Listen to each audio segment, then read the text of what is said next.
Le thème de ce matin s'affiche à l'écran, du rêve à la réalité. Du rêve à la réalité. Voyez-vous, dans la vie, il existe des rêves qui peuvent devenir réalité, mais il y a aussi des réalités qui peuvent nous décevoir. Vous avez peut-être nourri, vous avez peut-être été porté par un rêve et finalement, il ne s'est pas concrétisé et vous êtes déçu. Par exemple, tu rêves de visiter la muraille de Chine et tu l'imagines comme ça, à gauche. Mais la réalité, elle est bien différente. Les claustrophobes, abstenez-vous, à droite. Le rêve à gauche, la réalité à droite. Ou peut-être tu imagines les belles plages dorées de Rio de Janeiro au Brésil et tu l'imagines, tu la rêves cette plage comme à gauche. Et puis, la plage, vous voyez ce qui est noir là? Ce n'est pas du sable noir, ce sont des gens. Alors si jamais vous avez perdu votre enfant là-dedans, bonne chance.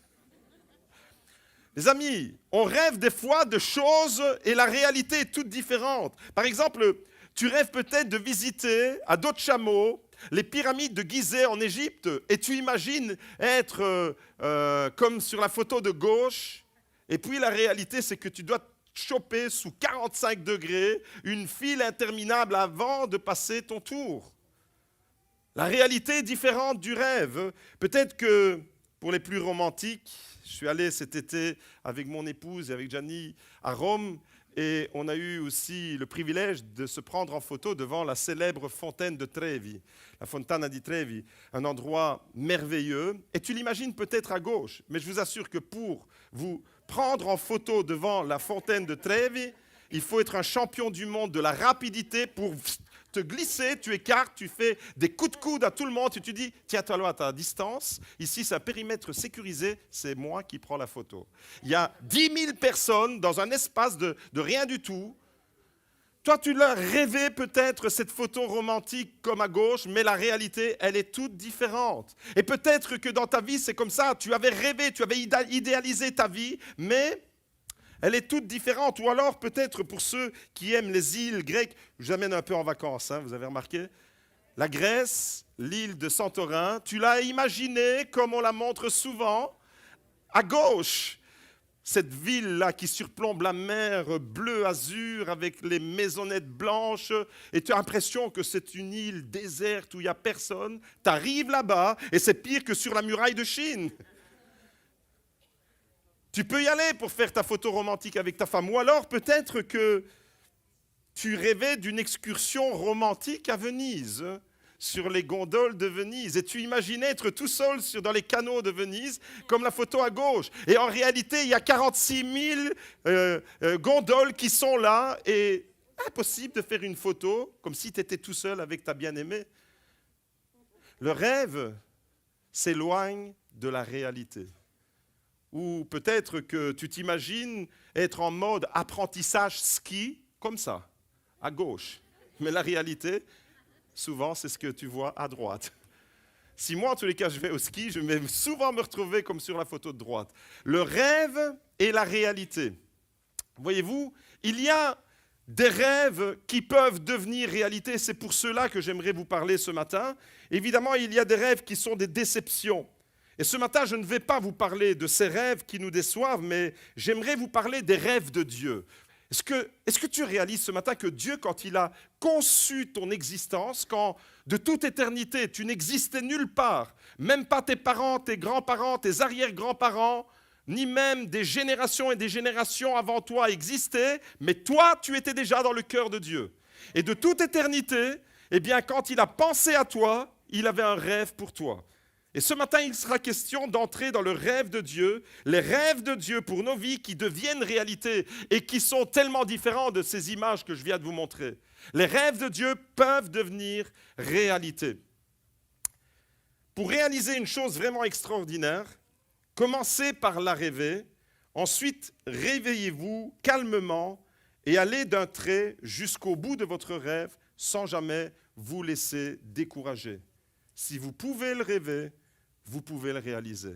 Ce sont les paroles de Walter Elias Disney, mieux connu sous le nom de Walt Disney.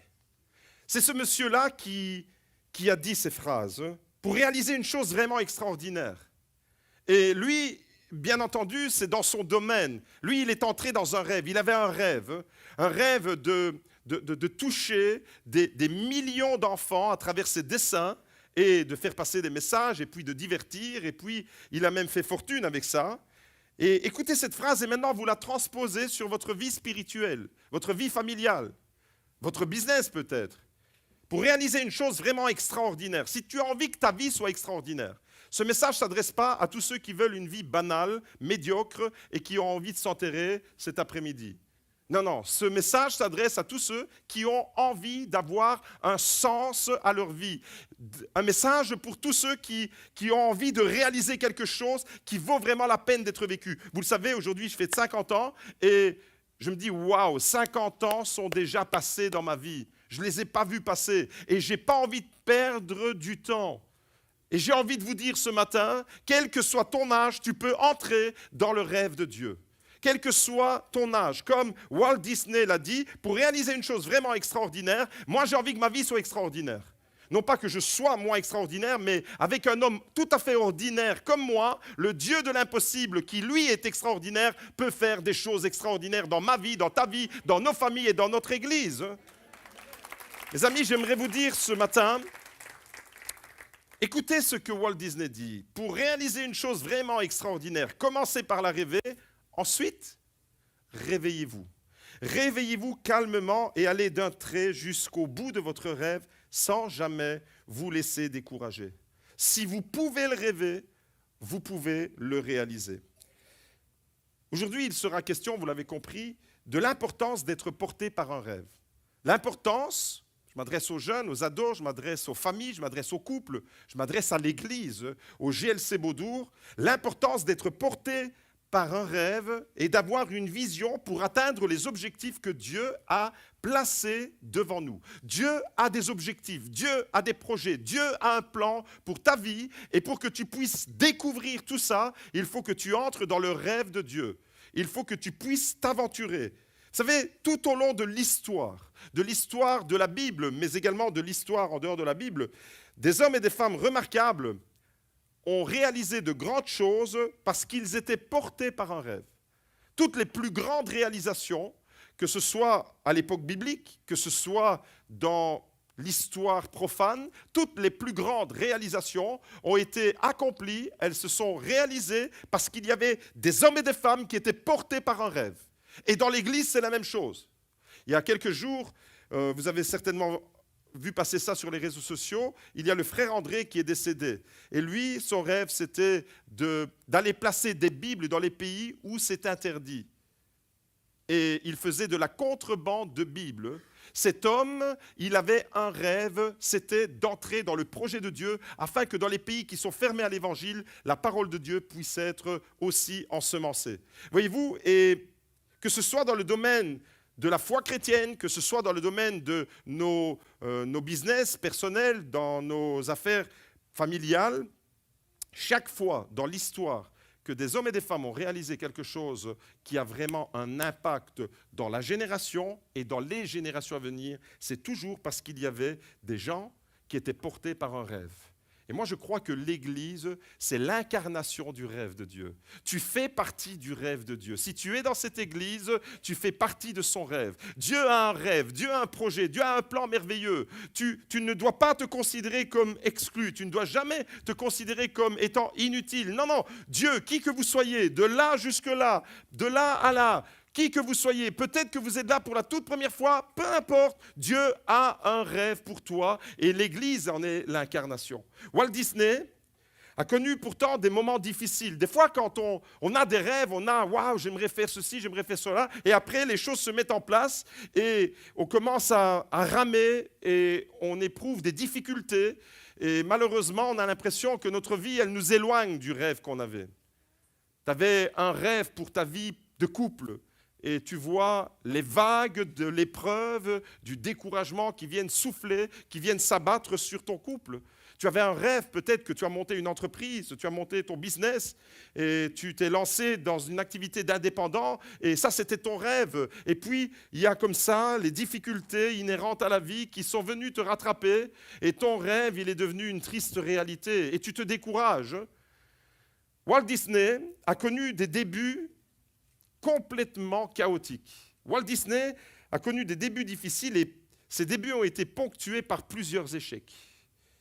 Mais à la fin de sa vie, sa fortune a été évaluée à plus de 35 milliards de dollars. Waouh! Walt Disney, un homme qui était porté par une vision. Walt Disney, un homme qui était porté par un rêve, et il a fait en sorte que son rêve devienne une réalité de sa vie. Ce matin, j'aimerais te dire, faites en sorte que votre rêve devienne une réalité. Fais que ta vie soit un rêve et que ton rêve devienne une réalité.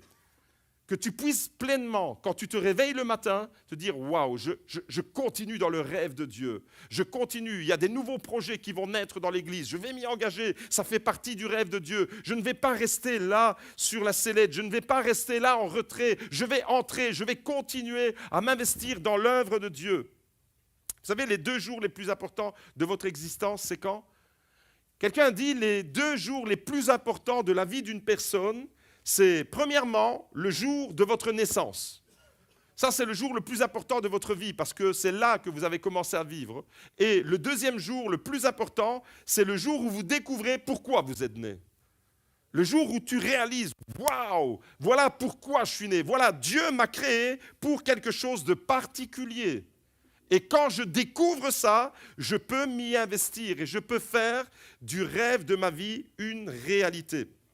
Ce jour-là, le jour où tu réalises pourquoi tu es né, le jour où tu réalises pourquoi Dieu t'a voulu. Vous savez, il y a plein de gens qui ne savent pas qu'est-ce qu'ils font sur Terre.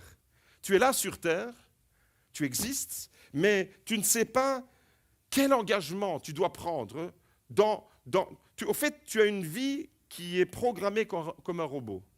Mais tu ne vis pas dans le rêve. Et ce matin, j'aimerais vraiment t'inviter, j'aimerais inviter l'Église à entrer. Vous savez, l'Église, c'est l'aventure la plus extraordinaire qu'il puisse exister sur Terre.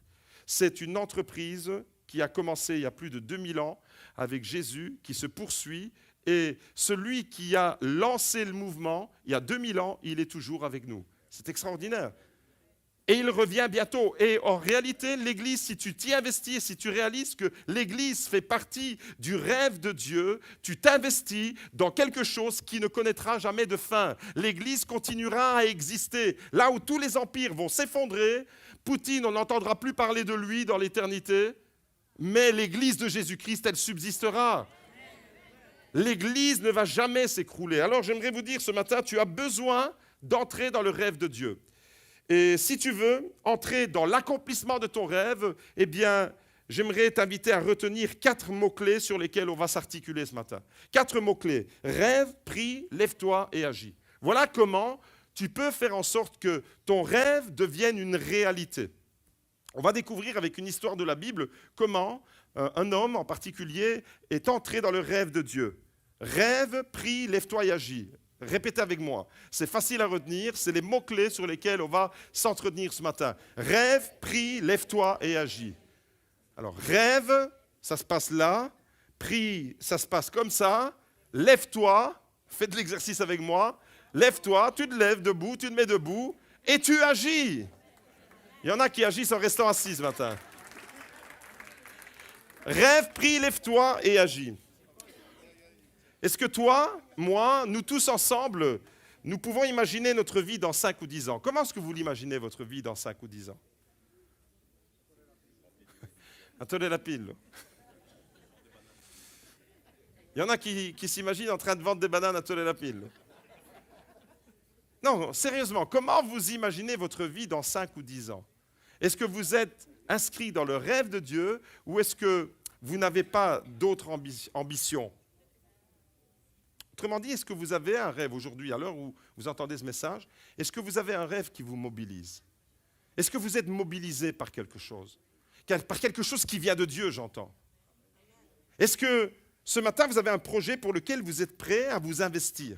Est-ce que ce matin, vous avez une perspective pour les 5, les 10 prochaines années. Comment tu imagines ta famille dans 10 ans? Comment tu imagines tes enfants dans 10 ans?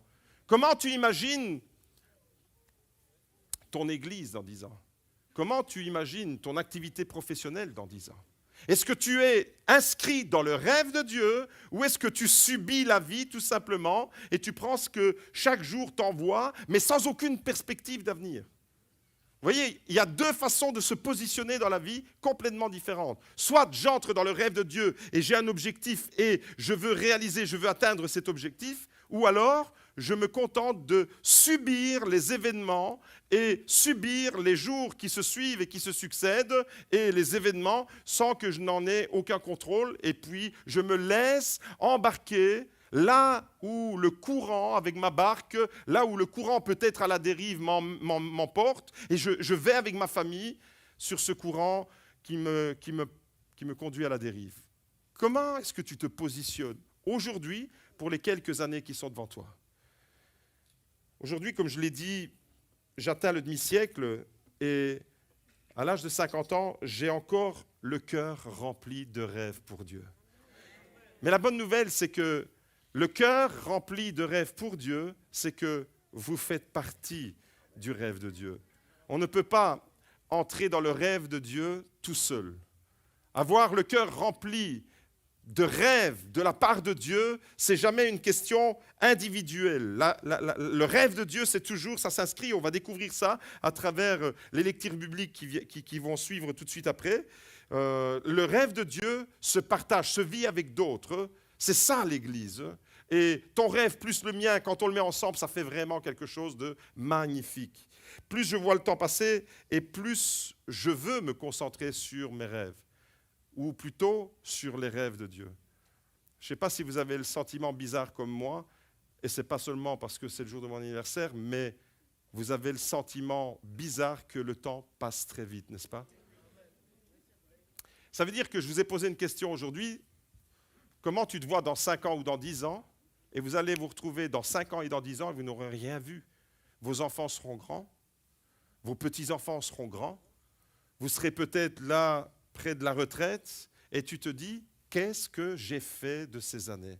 Est-ce que je suis inscrit dans le rêve de Dieu, dans le projet de Dieu? Vous savez, quand Jésus a dit aux disciples, allez, et faites de toutes les nations des disciples. Baptisez-les au nom du Père, du Fils et du Saint-Esprit. Et voici, je suis avec vous tous les jours jusqu'à la fin du monde. Il était en train de dire aux disciples, aux apôtres qui étaient avec lui, je vous fais entrer dans mon rêve à moi. Allô? Apparemment, il y en a qui dorment. Je vous fais entrer dans mon rêve à moi. Vous savez, les personnes les plus épanouies de la terre, est-ce que tu veux faire partie des personnes les plus épanouies ou les personnes les plus frustrées? C'est quoi ton désir? Est-ce que tu as envie d'être épanoui en tant qu'individu, en tant que mari, en tant que femme, en tant que père de famille? Est-ce que tu as envie d'être épanoui ou est-ce que tu as envie d'être frustré? Eh bien, encore une fois, les personnes les plus épanouies sur la terre sont les personnes qui sont portées par un rêve. Vous voyez, le rêve, en fait, c'est parce que l'homme qui vous parle ce matin, c'est un homme passionné. Et quand on est passionné, on est porté par des rêves. Et l'Église, elle se vit avec la passion, avec l'amour de Dieu. Les personnes qui ont eu le plus d'impact dans l'histoire de l'humanité sont des personnes qui étaient portées par un rêve. Jésus, quand il est venu sur terre, son rêve, c'était de te sauver. Et toute sa vie, elle était organisée en fonction de ce qu'il allait accomplir pour venir te chercher là où tu étais dans la boue du péché. Toute sa vie était concentrée vers la réalisation de son rêve. Et quand on est concentré sur la réalisation du rêve de Dieu, alors on peut avoir un impact extraordinaire dans ce monde. L'Église est appelée à avoir un impact extraordinaire, mais l'Église pourra avoir un impact extraordinaire dans la mesure où l'Église tout entière, elle est portée par le rêve de Dieu. Mon rêve pour notre Église, c'est de voir des hommes et des femmes rentrer ici, que la vie a déchiré, que la vie a anéanti et qui sont reconstruits avec les mains de Dieu. Ça, c'est mon rêve pour l'église du GLC Beaudour. C'est que des hommes et des femmes, les écorchés vifs de la vie, puissent venir ici et trouver à travers le message de l'amour de Dieu un sens à leur existence. Et quand on s'investit, Mère Teresa à Calcutta, elle avait un rêve, c'était de prendre soin des orphelins qui étaient touchés par la lèpre. Et elle allait là, dans les bas-fonds de Calcutta, c'était son rêve à elle. Mes amis, j'aimerais vous dire ce matin, il y a des rêves qui doivent ressusciter dans les cœurs des chrétiens. Il y a des rêves que tu as nourris dans le passé et qui malheureusement sont éteints. Et aujourd'hui, eh bien, l'Esprit de Dieu veut réactiver tout ça et tu vas ressusciter un rêve. Et si tu veux avoir un impact dans la vie, il te faudra découvrir le rêve de Dieu. Les personnes qui sont le plus influentes dans la société sont des personnes qui sont mus, qui sont portés par un rêve, vous l'avez compris. Et dans la Bible, c'est la même chose. On découvre dans toutes les histoires de la Bible des hommes qui ont reçu de Dieu un rêve dans leur génération. Attention, le rêve de Dieu, il est global, mais ensuite, il y a des rêves qui nous concernent, nous, dans notre génération. Des choses que c'est nous qui allons accomplir ça et personne d'autre que nous. Par exemple, des hommes qui ont eu un impact extraordinaire dans la Bible, il y en a tout plein. Toutes les histoires de la Bible sont portées par des hommes, sont portées par des hommes qui étaient animés d'un rêve. Par exemple, Noé était porté par un rêve, le rêve que Dieu a gravé sur son cœur. Il devait construire une arche et sauver l'humanité. Dans la génération de Noé, ce n'est pas quelqu'un d'autre, c'est lui. Il y a un rêve pour chaque personne. Là, dans sa génération, il devait entrer dans le rêve de Dieu. Ça participe, tous ceux que je vais donner comme exemple, participent au rêve global de Dieu. Mais il y a comme ça des réalisations du rêve de Dieu de façon limitée dans l'espace et dans le temps. Autrement dit, nous vivons dans notre génération et c'est le rêve que Dieu a pour notre génération que nous devons découvrir. Et c'est ce rêve-là qui va nous porter. Abraham était porté par un rêve. Le rêve de partir et de découvrir un territoire que Dieu allait lui montrer, qui allait devenir la terre promise pour sa descendance.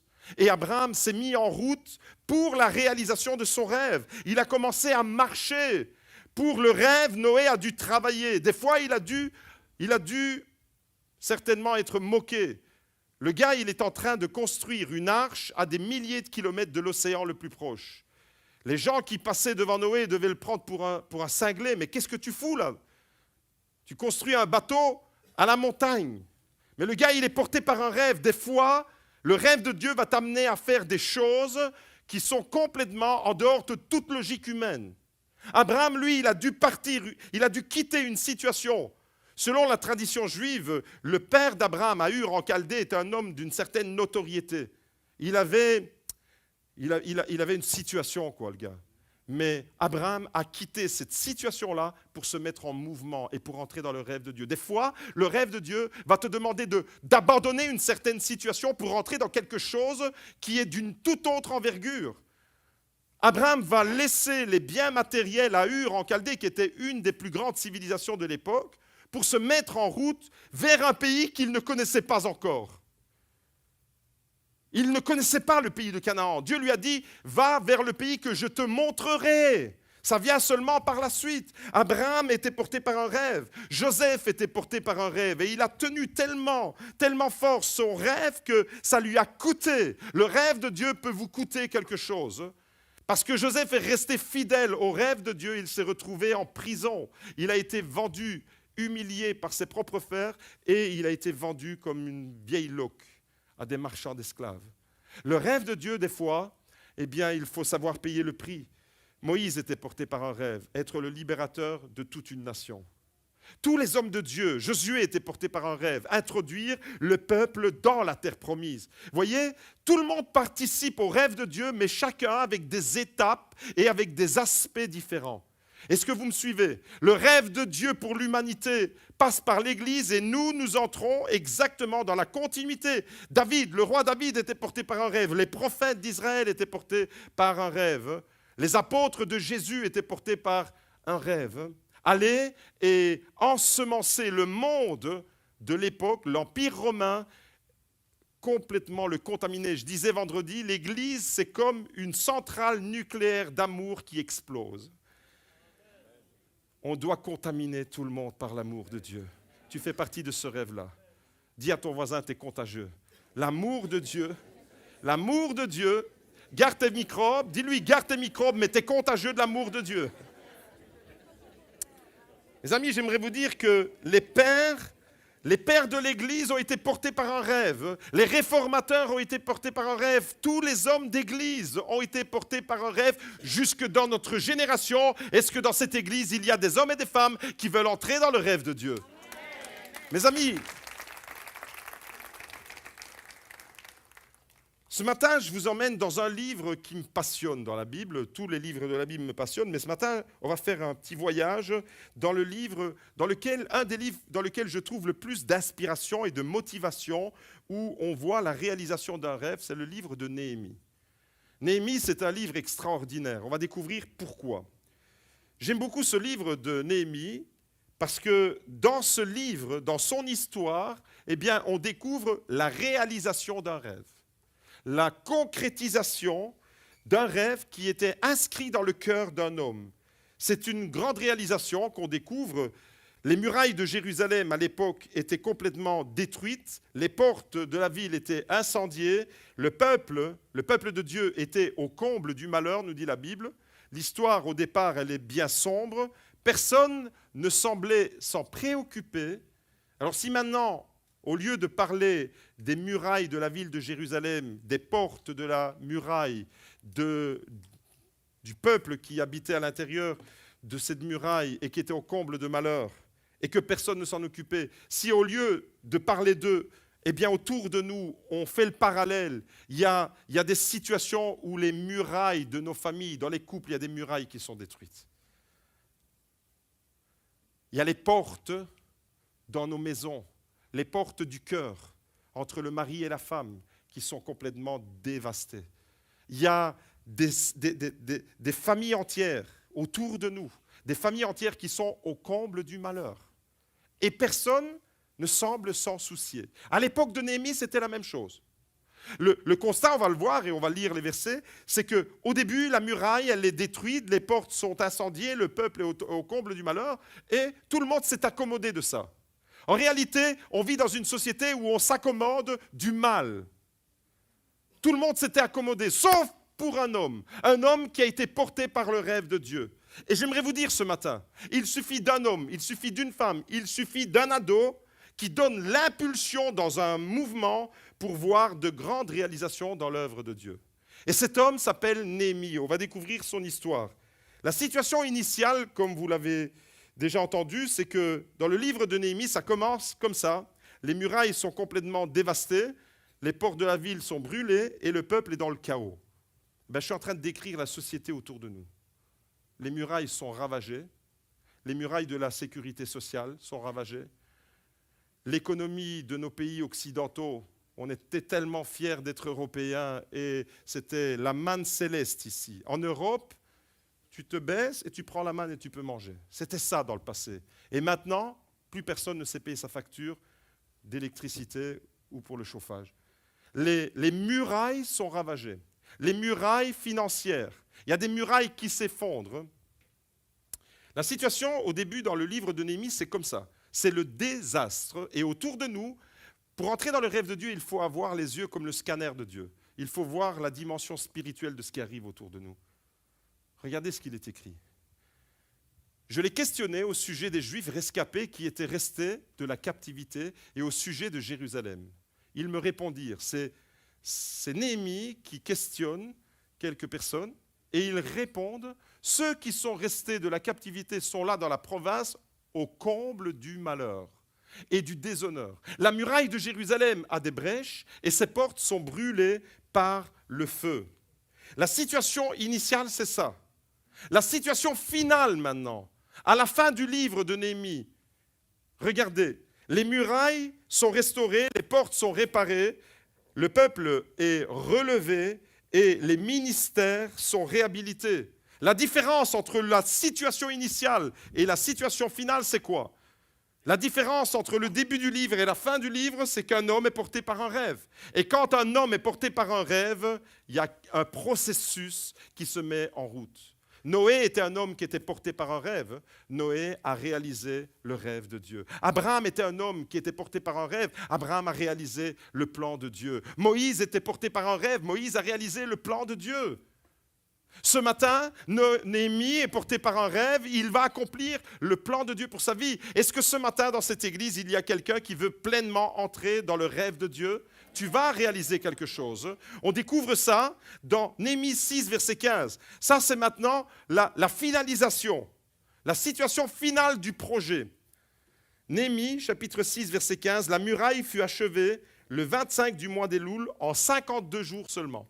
En 52 jours, un homme a été saisi par le rêve de Dieu. Il a vu la gravité de la situation. Il a vu des familles au comble du malheur. Il a vu les murailles déchirées. Il a vu les portes incendiées. Et il est entré dans le rêve de Dieu. Et si toi, avec les yeux spirituels, tu vois autour de toi des gens désespérés qui n'ont plus où donner de la tête, des gens, des couples, des familles, des pères, des mères qui ne savent pas comment faire pour affronter la situation avec leur enfant. Les habitants de Jérusalem à l'époque de Néhémie ressemblent tellement à nos contemporains autour de nous. Et ce matin, Dieu te dit, est-ce que tu as envie d'être comme Néhémie? Néhémie, regardez, en 52 jours, la muraille fut achevée. Et lorsque nos ennemis la prirent, vous savez, quand vous rentrez dans le rêve de Dieu, il y a des ennemis qui viennent se mettre en opposition. Lorsque nos ennemis la prirent, tous les païens qui étaient autour de nous furent dans la crainte. Ils furent très humiliés à leurs propres yeux et s'aperçurent que l'ouvrage avait été accompli par la volonté de notre Dieu. Waouh! Même les ennemis doivent réaliser que ce que tu es en train de réaliser, c'était vraiment la volonté de Dieu pour toi. Même tes ennemis vont regarder ta vie quand tu rentres dans le rêve de Dieu. Tes ennemis observent ta vie et ils sont pourtant des ennemis et ils doivent constater que ce que tu es en train de réaliser, c'était vraiment la volonté de Dieu pour toi et pour les autres. C'est exactement ce qui est arrivé à Néhémie. Entre les deux situations, entre la situation qui nous est décrite au tout début du livre, Néhémie chapitre 1, là où il est écrit que les murailles sont renversées, que les portes sont brûlées, que le pays et que la population est au comble du malheur, entre ça et la réalisation de la muraille où la muraille est relevée, entre les deux, entre le chaos initial et l'achèvement, il y a un homme. Il y a un homme qui a un rêve, qui prie, qui se lève et qui agit. 4 mots-clés. Et la première leçon que j'aimerais te donner ce matin, c'est « ose rêver ». Ose encore rêver. Ose rêver ta vie. Fais en sorte que ta vie soit un rêve et que ton rêve devienne réalité. Ne te contente plus de dire « ma vie, c'est un cauchemar ». Parce que voyez-vous, le versant négatif des rêves, c'est les cauchemars. Et il y a trop de gens qui sont installés dans une sorte de cauchemar. Dieu te dit, ose rêver ce matin.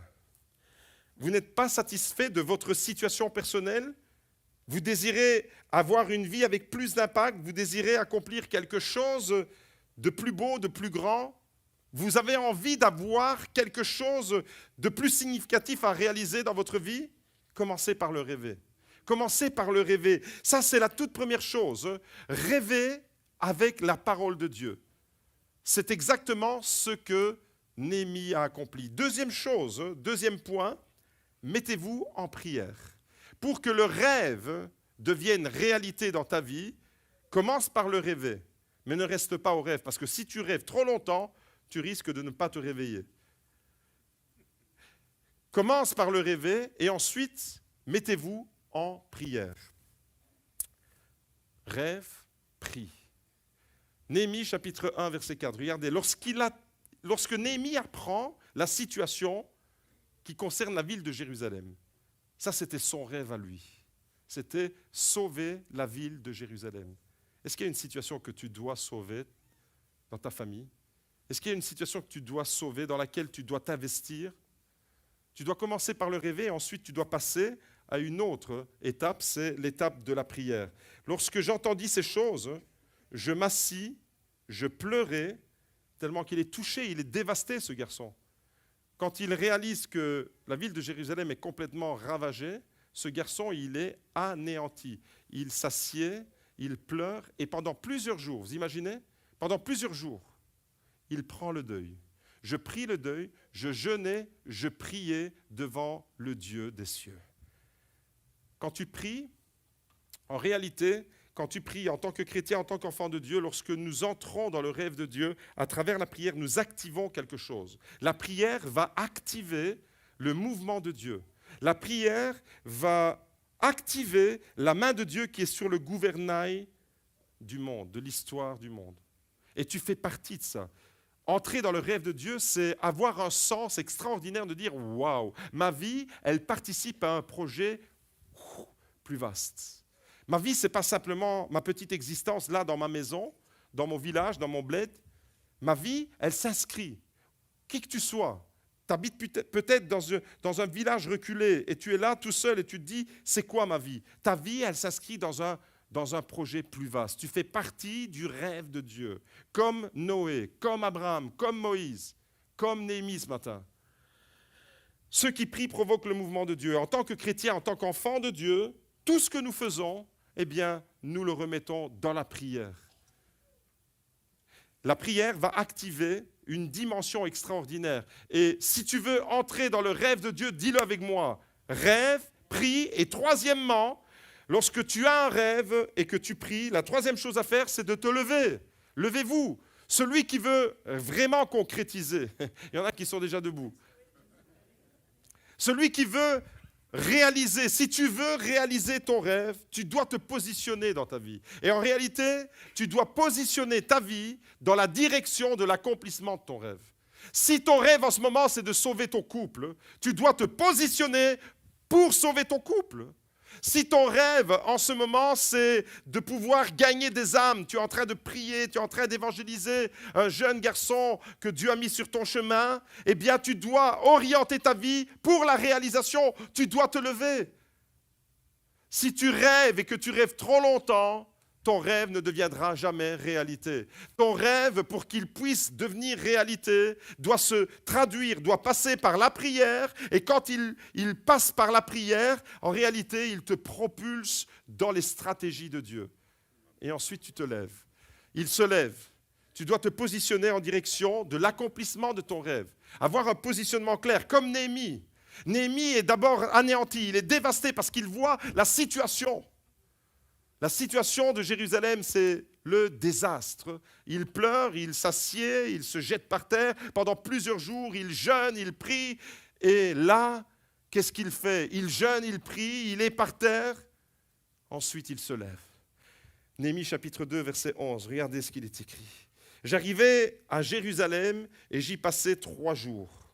Puis, je me levai pendant la nuit avec quelques hommes sans avoir indiqué à personne ce que mon Dieu avait mis à cœur de faire pour Jérusalem. » En réalité, ce que Néhémie est en train de dire là, Dieu a écrit un rêve dans son cœur. Il est porté. Vous savez, pendant un temps, le rêve que Dieu a mis sur votre cœur, il n'y a que vous qui le savez. C'est vraiment quelque chose de fort. Néhémie, là, il en parle avec personne au début. Il est porté par un rêve, mais il se lève. Il se lève et il fait des pas dans la direction pour l'accomplissement de son rêve. Se tenir debout implique toute une série de choses. Te tenir debout par rapport à ton rêve, ça implique d'écarter tout le négatif qui pourrait venir se mettre en opposition. Se tenir debout pour la réalisation de ton rêve, c'est écarter même des personnes nocives de ton entourage, des personnes nocives qui sont toxiques et qui vont aller à l'encontre du rêve de Dieu. J'ai vu des gens qui étaient portés par un rêve, qui ont été contaminés, mais pas par l'amour de Dieu, qui ont été contaminés par un virus destructeur, le virus du découragement, le virus de la mauvaise langue. Et au lieu de se lever et d'avancer dans le rêve de Dieu, j'ai vu des personnes abandonner le rêve de Dieu. Ce matin, j'aimerais vraiment prendre exemple sur Néhémie, se tenir debout comme lui, je me levais. Et pendant la nuit, avec quelques hommes, sans avoir indiqué à personne ce que mon Dieu m'avait mis au cœur de faire pour Jérusalem, il entre dans le rêve de Dieu. Ça implique que tu vas commencer à croire. Être debout, ça implique que tu vas te fixer des objectifs qui vont dans le sens de ton rêve.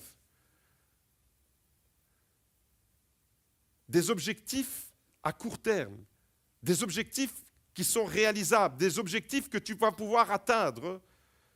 Être debout dans le rêve de Dieu, c'est ça. C'est de commencer quelque chose. Oser voir plus grand. C'est ça, se mettre debout. Oser voir plus grand. Toi, tu vois ta situation et tu te dis, c'est confiné, c'est fini, c'est fermé, c'est bloqué, il n'y a pas d'issue. Et Dieu te dit, j'ai encore un rêve pour toi. Il y a tellement de rêves qui doivent ressusciter dans vos cœurs. Je vois un cimetière de rêves quand je vois vos cœurs. Je vois un cimetière de rêves.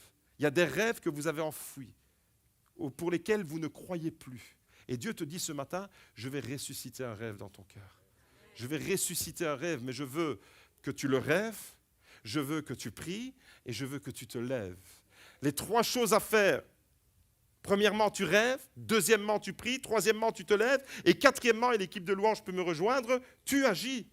Rêve, prie, lève-toi, agis. Répétez avec moi ces 4 mots-clés et emmagasinez-les. Il y a trop de gens qui, en réalité, passent toujours à côté de leurs rêves. Vous savez pourquoi ? Parce qu'elles n'accomplissent pas les 4 mots-clés que je viens de vous énumérer. Il y a des gens qui se contentent de rêver. Et tu rêves, mais en réalité, ton rêve ne deviendra jamais une réalité tant que tu rêveras.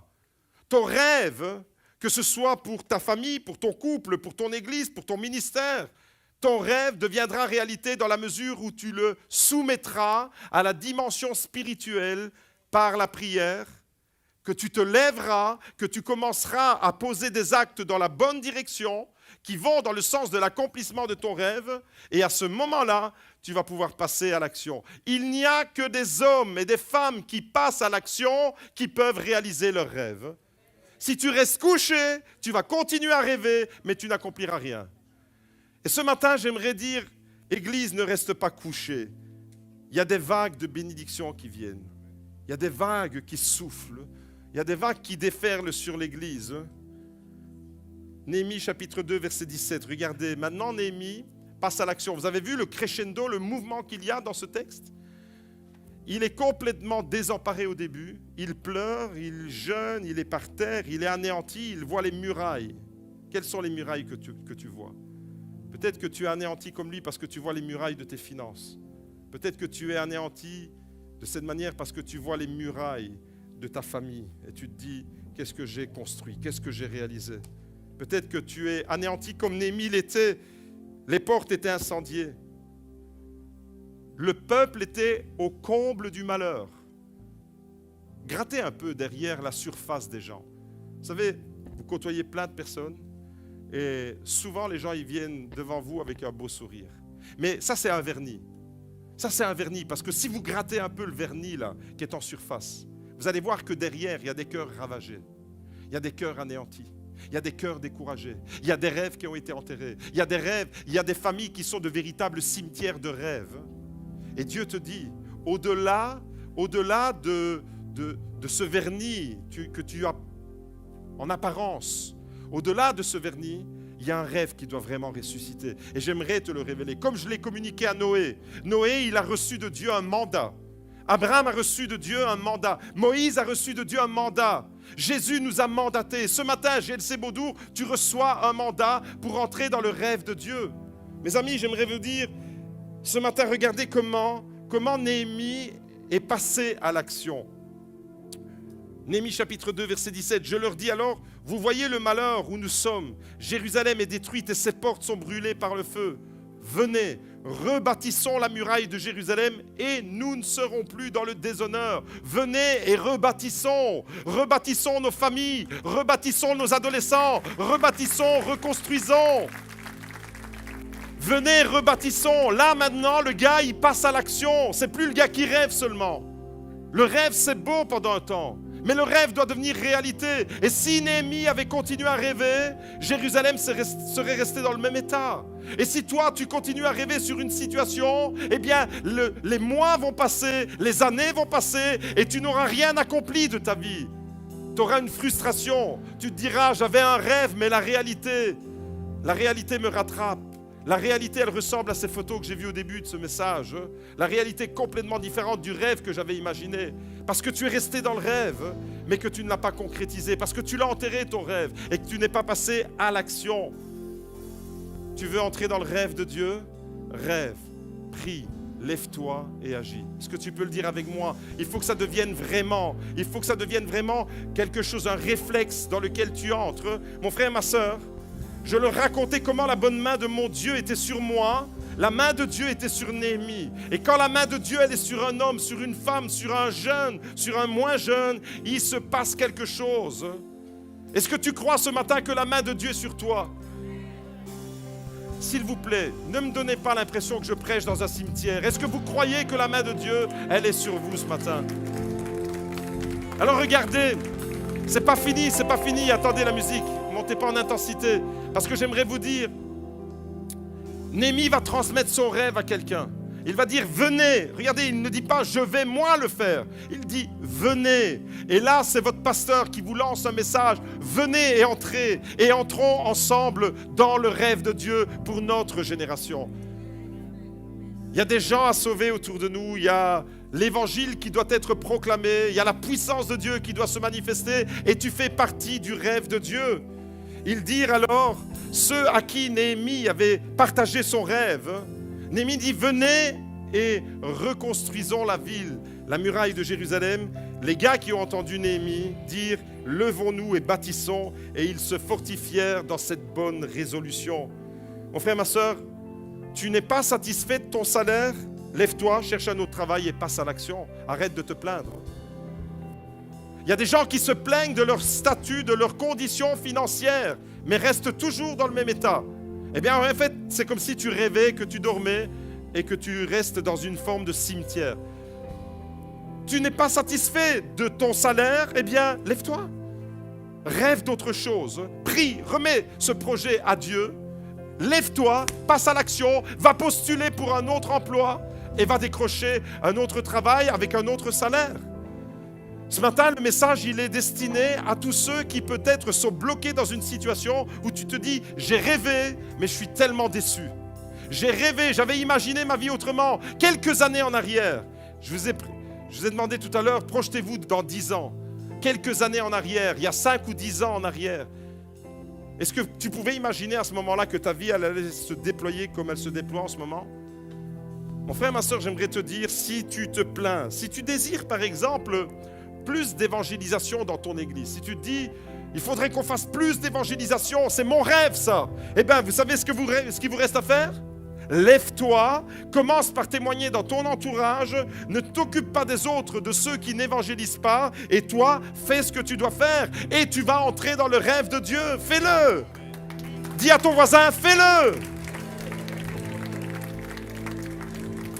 Je ne sais pas, mais tu rêves d'une église qui s'occupe encore plus des pauvres, des personnes qui sont dans la difficulté. Intègre l'équipe Bethesda, fais-le!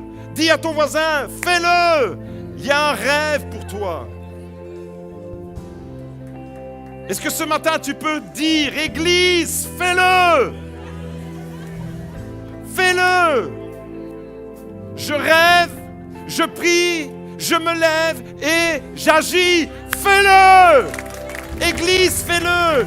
Les amis, ce matin, j'aimerais vous dire, il n'est jamais trop tard pour se mettre à rêver.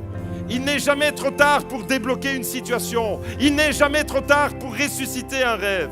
Et vous savez, la chose la plus merveilleuse avec Dieu, vous savez c'est quoi? C'est que votre rêve, vous allez devoir le synchroniser avec le rêve de quelqu'un d'autre. C'est ça, quand ça vient de Dieu, vous ne faites pas cavalier solitaire. L'Église, c'est une communauté. Et ton rêve plus mon rêve, quand ils se connectent les uns aux autres, eh bien ça donne un puzzle extraordinaire. Le rêve de Dieu, c'est la réalisation de plusieurs petits rêves qu'on met ensemble, toi de ton côté, moi du mien, lui de son côté, elle de son côté, et tous ensemble, c'est le rêve du GLC Beaudour. C'est ça le rêve de Dieu. Ce n'est pas des rêves solitaires, égoïstes, égocentriques pour soi-même. C'est le rêve de Dieu pour chacun.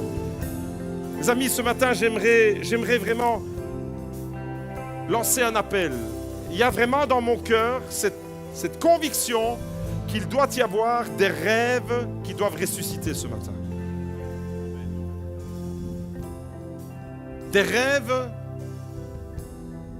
que tu avais pour ta famille qui doivent ressusciter. Des rêves que tu avais pour ton couple qui doivent ressusciter. Des rêves que tu avais dans ta vie spirituelle qui doivent ressusciter. Des rêves que tu avais pour ta vie professionnelle qui doivent ressusciter. Des projets qui ont été enterrés et que Dieu est en train de dépoussiérer parce que tu vas ressusciter ton rêve. Dis à ton voisin ce matin, Dieu est en train de ressusciter un rêve dans ton cœur. Dieu est en train de le ressusciter. Alors ce matin, fais-le. Combien de personnes alors sont prêtes à entrer avec moi dans le rêve de Dieu? Tous ensemble, nous entrons dans le rêve de Dieu. Est-ce que l'Église peut encore le déclarer? Je rêve, dites-le avec moi, je rêve, je prie, je me lève et j'agis. Fais-le! Il est le Dieu de l'impossible qui ressuscite les rêves. Seigneur, merci parce que ce matin, tu ramènes, Seigneur, tu relèves et tu ressuscites des rêves qui ont été enfouis depuis trop longtemps. Tu croyais que ce projet était mort et tu l'as enterré, mais ce matin, Dieu te dit, je vais le ressusciter. À lui soit la louange, à lui soit la gloire. Alléluia. Merci Seigneur. Je sais qu'il peut tout accomplir, il est sans limite. En lui je peux tout accomplir, Dieu de l'impossible. Je sais qu'il peut tout accomplir, il est sans limite. En lui je peux tout accomplir,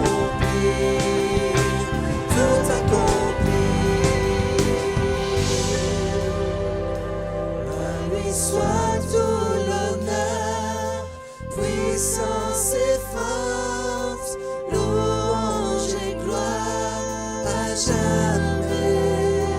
À lui soit tout l'honneur, puissance et force, louange et gloire à jamais. À lui soit tout l'honneur, puissance et force, louange et gloire à jamais. À lui soit tout l'honneur, puissance et force, louange et gloire à jamais. Dieu de l'impossible. Je sais qu'il peut tout accomplir, il est sans limite. En lui je peux tout accomplir, Dieu de l'impossible. Je sais qu'il peut tout accomplir, il est sans limite. En lui je peux tout accomplir,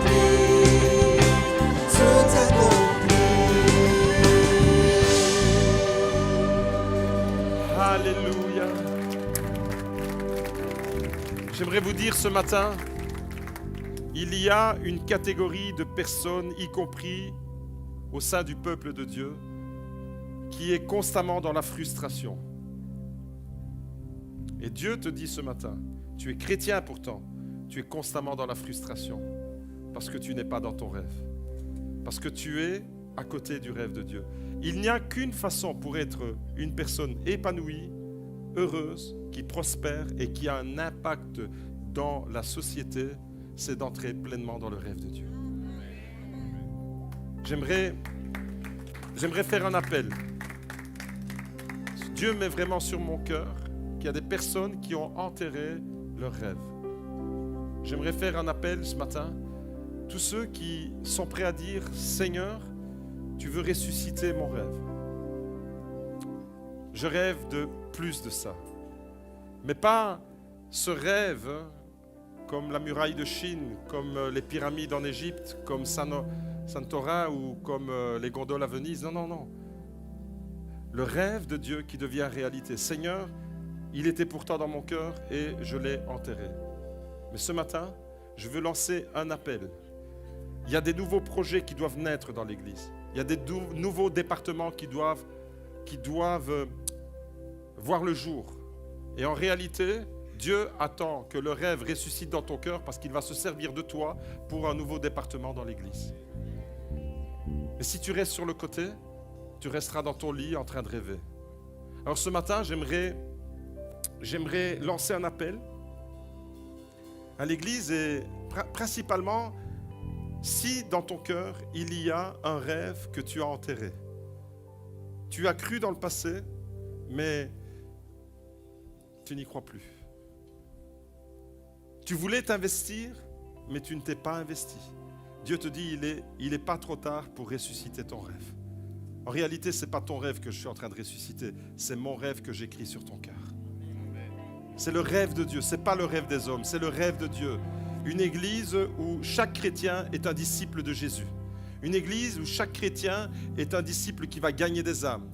Une église où chacun va pouvoir amener un disciple qui fait un disciple et l'église qui continue à grandir, comme la première église à Jérusalem. Voilà l'église que nous voulons être. Et pour cela, il faut que le rêve de Dieu ressuscite dans ton cœur. Alors on va fermer les yeux simplement et j'aimerais faire un appel ce matin. Si quelqu'un dans l'église voudrait que Dieu ressuscite son rêve, eh bien, venez devant, on va terminer le culte avec la prière. Il y a un homme qui s'appelle Néhémie dans la Bible. Il a rêvé, il a prié, il s'est levé et il a agi. 4 mots-clés. Il a rêvé, il a prié, il s'est levé et il a agi.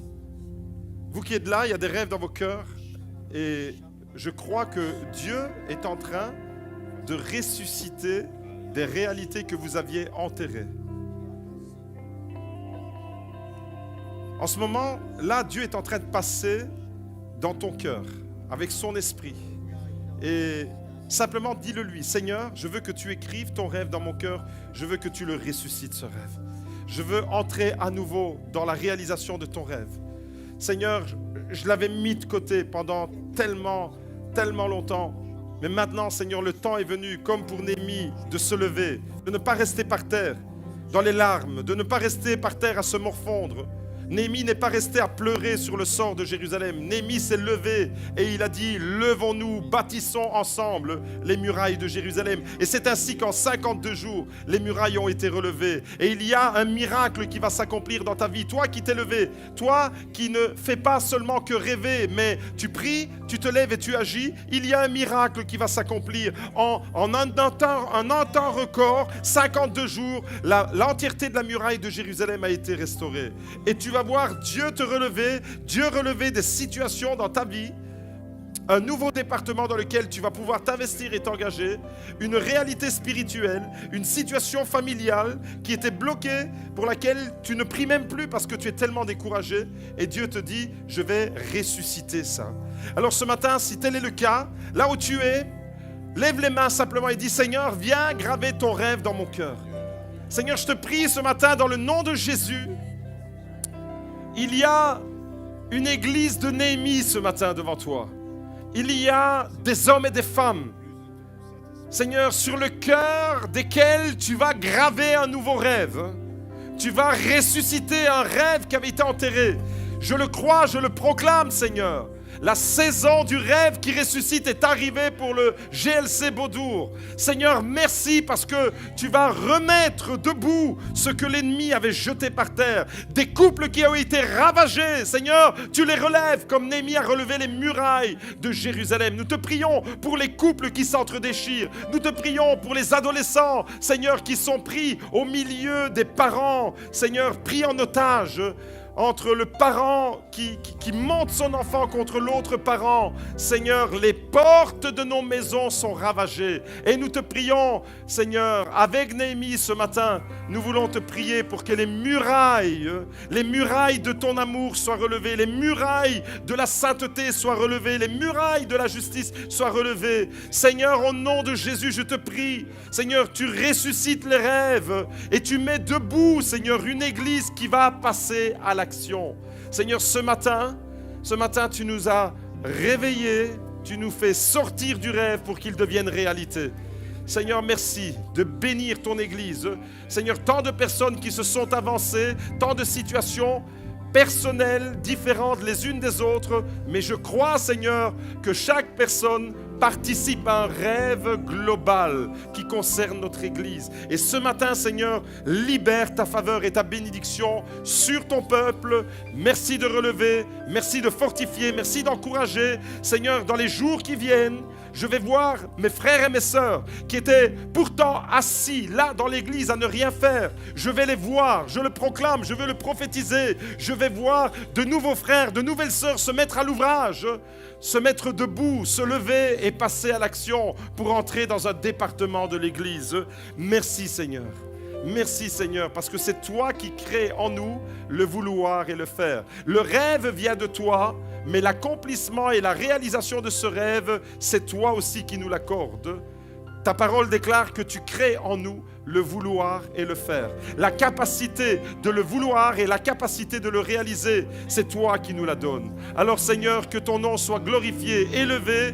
Merci Seigneur parce que tu bénis ton Église en ce moment. Merci Seigneur pour les familles qui vont voir leurs rêves être ressuscités. Des couples qui étaient au bord du déchirement, au bord de la séparation, être sauvés et relevés. Des situations financières qui vont se débloquer. Seigneur, des hommes et des femmes qui vont avoir l'audace de se lancer par la foi dans un nouveau projet que tu vas bénir. Merci Seigneur de nous faire grandir et prospérer dans le rêve que tu as pour chacun d'entre nous et le rêve que tu as pour notre Église en global. Que ton nom soit élevé, que ton nom soit béni. Tu es le Dieu de l'impossible et l'Église dit fais-le.